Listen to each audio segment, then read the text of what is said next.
O evangelho que acabamos de ouvir narra-nos Jesus revelando quem Ele é de fato.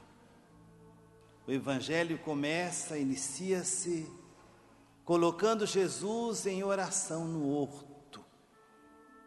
A oração é o lugar do encontro com Deus.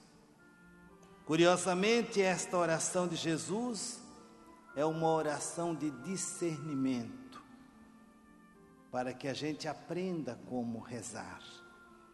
Às vezes nós vamos à oração já pedindo coisas. Esse não é o caminho do Evangelho. Sem discernimento, nós não podemos pedir nada para Jesus. A condição essencial da vida da oração é provocar o discernimento. E a partir do discernimento você poderá pedir algo para Jesus. É isso que o evangelista Lucas está nos mostrando no texto de hoje. É a formação da comunidade dos discípulos. A formação da comunidade dos discípulos se inicia pela vida de oração do discernimento. Não é um grupo que se reúne para rezar. Hoje a gente encontra nas igrejas muitos grupos de oração. Aqui Jesus está propondo o caminho da oração, do discernimento, para que a gente encontre depois a nossa via, o nosso caminho. Existia no tempo de Jesus, e predominava no seu tempo, a ideia triunfalista de Jesus Cristo. Por isso que 2 fatos são narrados nesse evangelho. Primeiro, que Jesus está orando. E diz o evangelho junto com os discípulos. A oração junto, em conjunto. A segunda proposta, ou pergunta, ou questionamento, é Jesus fazendo uma pergunta aos discípulos. O que as pessoas dizem que eu sou?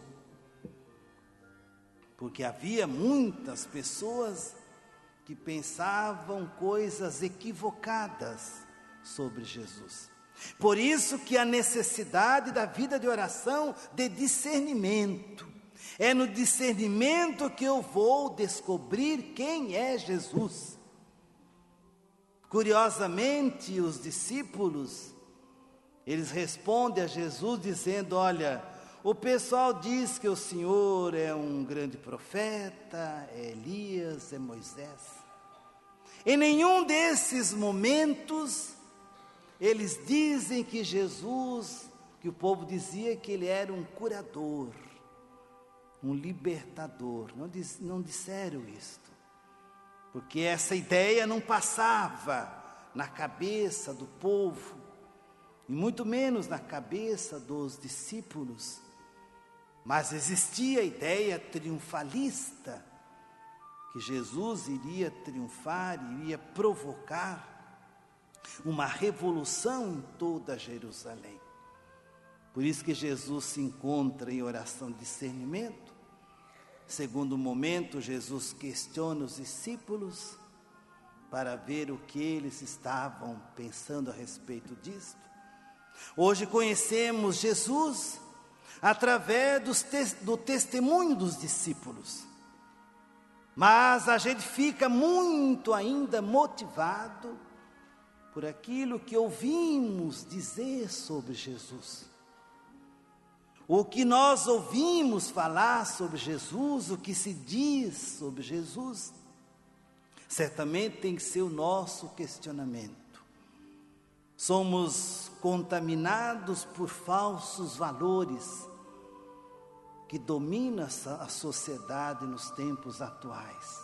Os valores falsos, dizer que Jesus era Moisés, Elias ou algum dos profetas era tão importante, mas não define quem é Jesus, que Jesus não é nada disso.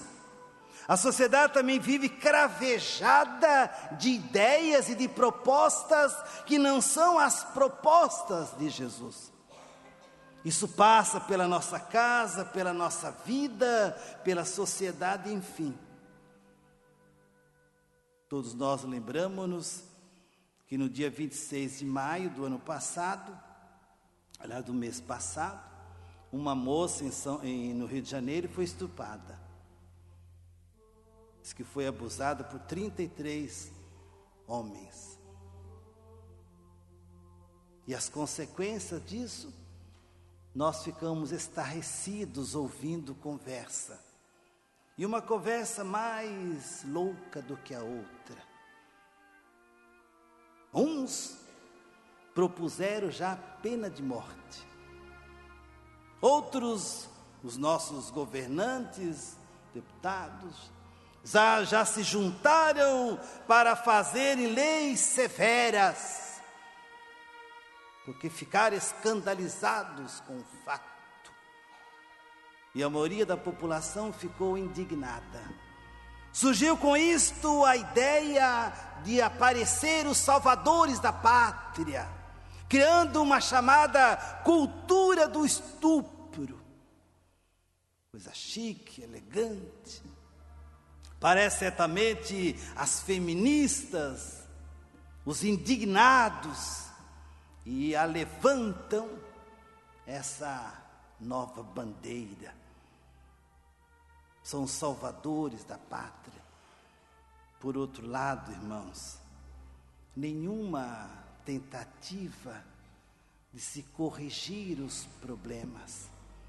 Assim como nós interpretamos Jesus sobre o que ele não é, assim nós também interpretamos a sociedade e a vida das pessoas sobre aquilo que elas não são. Por exemplo, ninguém falou sobre a libertinagem no namoro. Essa moça, aos 16 anos, já ia dormir com o namorado na casinha dele. Ninguém questiona essas questões morais. Ninguém questiona, nem a própria família questiona que seus filhos são recolhidos na sua casa para dormir com a namorada ou com o namorado, da casa da gente, do próprio pai, da própria mãe. E os pais acham até bonito, e tem pai que diz assim: olha, é melhor que a minha filha transe em casa do que fique por aí entregando a marmita. Lá em Teodoro Sampaio. Não é conosco. Isto, infelizmente, lá em Teodoro acontece com o povo da igreja. Não é com os outros, não. É por isso que Jesus estava perguntando o que as pessoas dizem que eu sou, o que os outros dizem, não interessa. Interessa a nossa vida, irmãos. Nossa vida, nossa casa. Ninguém levantou a bandeira da educação sexual que deve começar na casa, na família, na estrutura da vida familiar. Ninguém levanta esses problemas. Esses estupros são provenientes de uma sociedade apodrecida que nós temos, que começa dentro da nossa própria casa. A nossa casa às vezes se torna um antro de adultério, irmãos. Ninguém questiona os namorados que já vivem como se casados fossem, sem proposta de vida regular da sexualidade nem de moral. Ninguém questionou a cultura dessa sociedade evasiva que nós temos.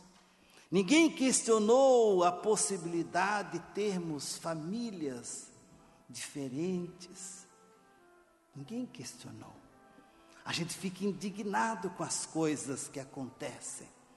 E devemos ficar sim. Mas a nossa casa também não pode ser um antro, onde a sexualidade viva desregrada, com pai, mãe, esposo e filhos. E nós vamos permitindo tudo que a sociedade propõe. A educação sexual que deveria passar em casa, nós a deixamos para acontecer na escola. Escola não é lugar para dar e ensinar sexualidade para os nossos filhos. Os nossos filhos têm que aprender isso dentro da nossa casa. É papai e mamãe que tem que ensinar sexualidade para seus filhos. E os filhos têm que ver nos pais modelos de vida cristã. Isso significa que a nossa família está destruída. E uma família destruída não resgata a sua proposta primeira. Por isso que Jesus pergunta aos discípulos: o que as pessoas dizem que eu sou? Irmão, não adianta saber e se preocupar que os outros pensam sobre Jesus, não adianta nada. O problema sou eu que tenho que saber quem é Jesus. E aí quando os discípulos respondem para Jesus, e Jesus fala assim: mas vocês, o que vocês acham que eu sou? Este que é o nosso desafio. O nosso desafio não é saber o que os outros pensam, deixam de pensar sobre Jesus Cristo, mas o que eu penso. E não vamos olhar o que os outros dizem também não, que nós ficamos olhando o que as pessoas dizem a respeito de Jesus. O Evangelho lembra que o único que respondeu foi Pedro. E aí nós ficamos olhando o que as pessoas falam. Você fica ligando televisão, ligando rádio, ouvindo os programas de padres, o programa de pastores. E eles falam coisas bonitas, evidentemente, mas não vale. Alguém tem que dizer o que é que se deve fazer. E quando a gente não está pontuando esta pergunta, quem é Jesus para mim? Jesus pergunta para vocês, quem é que eu sou? Aí aparece: Pedro, tu és o Filho de Deus. Jesus só é Salvador e mais nada. Jesus não é esse monte de coisas que a gente ouve falar por aí, não, irmãos. E a gente fica todo encantado, feliz, até consolado. Mas Jesus não é nada disso. Jesus é somente, ou tudo ou todo, Salvador. A gente fica na televisão, né? Como eu estava na televisão, foi ontem, anteontem à noite. Aí liguei num canal, tinha um pastor pregando, ele falando de cura, libertação. Ele falou assim: você que está aí do outro lado da telinha, e era o padre que estava do outro lado da telinha, se fosse um lascado, ele ia dizer: está falando comigo, está falando comigo. E você e o cara está lascado, tem uma doença que não cura, tem uma operação que o SUS não decide já faz 3 anos. O que você tem que fazer é recorrer a Deus. Então você fica ouvindo essas coisas e você bota na cabeça que eles estão certos e que certamente Jesus é quem está errado. A gente fica com a primeira pergunta que Jesus fez aos discípulos: o que as pessoas dizem sobre o que eu sou? Mas Jesus diz: olha, vocês, quem é que eu sou? E aí Jesus faz uma catequese para eles, e finalmente Jesus dá para os discípulos a única proposta que merece ser ouvida. Depois Jesus, primeiro faz a catequese com os discípulos, e em segundo lugar com o povo, com todo mundo. Aí Jesus disse: se alguém quer me seguir, faça o quê? Renuncie a si mesmo, tome sua cruz e me siga. 3 condições. Sem essas 3 condições não há como encontrar-se com Jesus ou aceitar Jesus. É preciso tomar a cruz minha. A minha cruz não é carregar a cruz dos outros. Existem famílias que carregam a cruz dos filhos. Os filhos como peso para os pais. Filhos que se aproveitam da aparente bondade dos seus pais. Marido que carrega a cruz da esposa, a esposa que carrega a cruz do marido. Essa cruz não tem sentido, não vale nada, é tempo perdido, é preciso a oração do discernimento. Esse é o problema. Então tome a sua cruz, depois me siga. E finalmente Jesus diz: olha, quem quiser salvar a sua vida, vai perdê-la.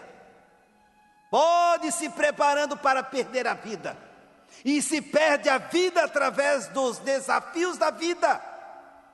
Aquilo que é de moleza não nos leva ao céu. Quem quiser salvar a sua vida vai perdê-la. Mas quem perder a sua vida por causa de Jesus vai salvá-la. Você que está aqui, querido irmão, como você está dedicando a sua vida? A sua vida é de sacrifício? Os namorados hoje não querem sacrifício, não querem se preparar para a vida matrimonial. Já começa o casamento antes de se casarem. Depois vão receber o que na igreja? Nada, não tem mais nada para receber. Já fizeram tudo o que tinha que fazer. E você acha que nós vamos ter famílias, modelos abençoadas? Não tem como, não tem condições. Por isso que voltamos à atenção do Evangelho. Precisamos de oração, de discernimento, para ver que aquilo que eu estou fazendo está de acordo mesmo com a proposta de Deus, ou eu tenho que mudar de caminho. Aqueles que me acompanham pelo Facebook, ontem eu publiquei uma foto cena, que é assim: 2 vales separados por um grande buraco, e ali naquele vale, as cruzes, onde as pessoas têm que passar. Nunca peça a Jesus para tirar a sua cruz, irmãos. A sua cruz é a sua salvação. E tudo aquilo que é difícil na minha vida, se tornada a cruz for, vai ser a minha salvação. Talvez o que está faltando para nós é justamente esta: dizer: Senhor, eu quero carregar a minha cruz. Faça com que minha cruz fique cada dia mais pesada, porque assim eu terei participação consigo na cruz. E aí você, como diz Jesus, encontrará a salvação. A salvação, a minha salvação está onde o peso da minha cruz for maior. Qual é o peso da sua cruz? Creio em Deus Pai Todo-Poderoso, Criador do céu e da terra, e em Jesus